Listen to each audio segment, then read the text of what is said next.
Salam guru penggerak.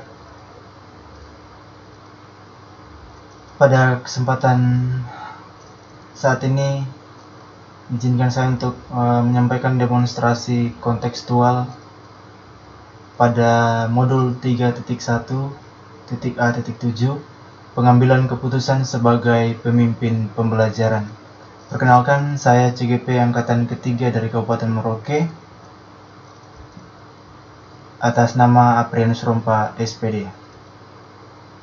Pada kesempatan ini ada beberapa pertanyaan yang saya akan jawab.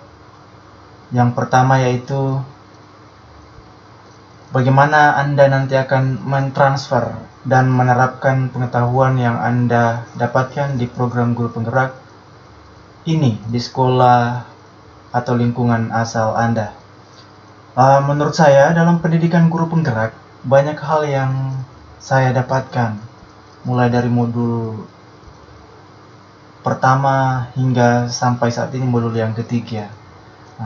Dalam modul-modul itu, banyak pengetahuan yang saya dapatkan, baik itu pengetahuan yang baru maupun pengetahuan penguatan materi-materi yang mungkin saya sudah tahu sedikit, namun dalam pendidikan guru penggerak saya dapatkan penguatan-penguatan sehingga saya lebih memahami materi-materi tersebut.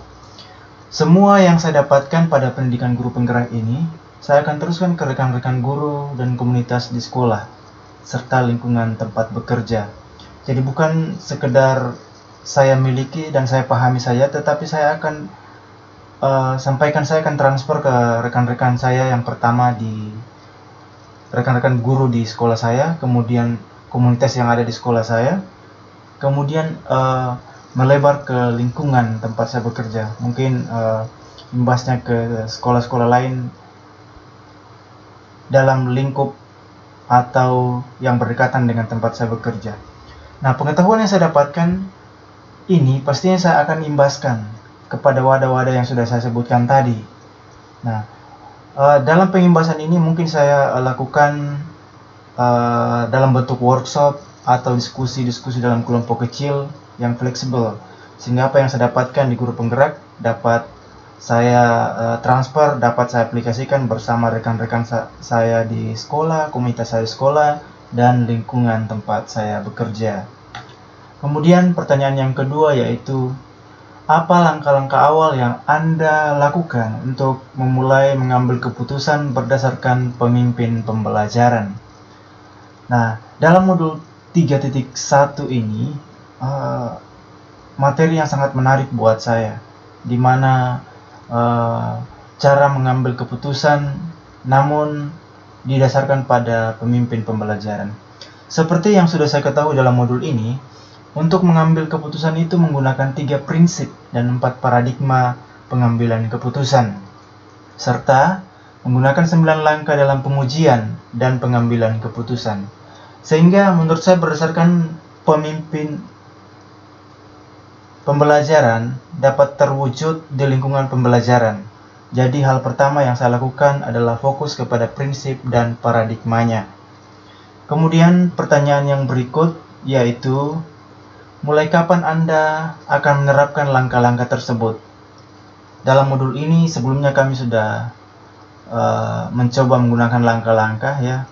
Di sini pengaplikasian langkah-langkah pengambilan keputusan sudah saya diskusikan dan praktekkan dengan rekan calon guru penggerak sebelumnya di awal ya. Sehingga sudah ada gambaran perdana dalam pengaplikasiannya dalam dunia pendidikan. Namun menurut saya itu masih dalam cakupan yang luas karena mengambil salah satu kasus yang belum saya alami di sekolah. Jadi pada saat kami diskusi ini, kami mengambil salah satu kasus dari rekan guru calon guru penggerak. Jadi bukan dari kasus saya sendiri. Sehingga untuk pengaplikasiannya secara real, saya rencanakan dalam bulan ini ketika saya mengalami dilema etika dalam kelas atau di lingkungan sekolah saya. Jadi untuk memulai langkah-langkah tersebut, saya rencanakan mulai bulan depan ketika saya menghadapi dilema etika dalam pengambilan keputusan. Kemudian pertanyaan berikutnya, siapa yang akan menjadi pendamping Anda dalam menjalankan pengambilan keputusan sebagai pemimpin pembelajaran? Dalam pendidikan guru penggerak, pada dasarnya saya tidak sendiri.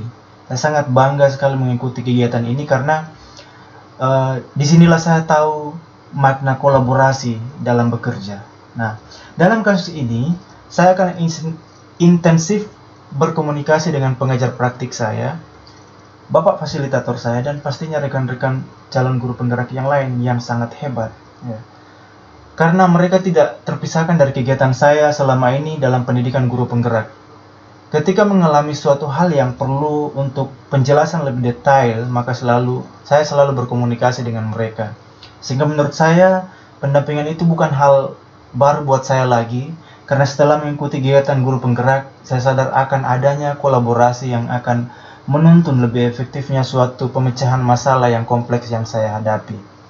Jadi yang pasti, saya akan meminta pendampingan kepada pengajar praktik saya dan fasilitator saya, dan juga rekan-rekan saya yang ada dalam pendidikan guru penggerak ini.